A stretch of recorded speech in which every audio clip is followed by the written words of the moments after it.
పార్టీల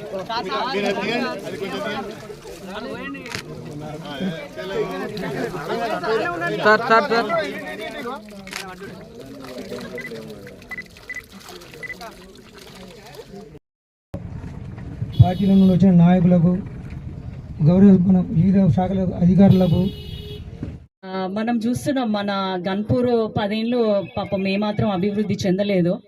అప్పుడు నిద్రపోయిన్లు నాయకులు, గత పాలకులు ఇప్పుడు నిద్రపోతున్నారు. అప్పుడు నిద్రపోయిన దానికి ఏంటంటే తినడానికి తాగడానికి నిద్రలేసిన్లు. ఇప్పుడేమో పగటి కళ్ళలు అంటున్నారు అనమాట. ఏదో మనము పొడి చేస్తాము, వచ్చేస్తాము, ఉప ఎన్నికలు వస్తాయని కొంచెం అట్లనే నిద్రపోమని చెప్తున్నా నేను వాళ్ళకి. మళ్ళీ అయినా కూడా వాళ్ళు సిగ్గు లేకుండా, బుద్ధి లేకుండా వచ్చేసి మళ్ళీ మాకేదో ఉప ఎన్నిక వస్తుంది, మేమేదో గెలుస్తామని పగటి కళ్ళలు అంటున్నారు. వాళ్ళని అట్లనే నిద్రపోమని చెప్తాము.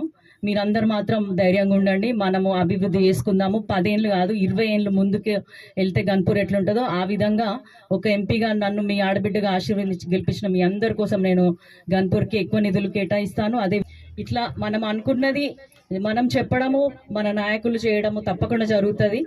కాబట్టి మధ్యలో వస్తారు డూడు బసవన్న టైప్ లాగా పండగకి వచ్చినట్టు వస్తారు. కాబట్టి వాళ్ళందరినీ కొంచెం ఆ డాన్స్లో వేసుకోమని నేను మీ అందరి ద్వారా విజ్ఞప్తి చేస్తున్నాను.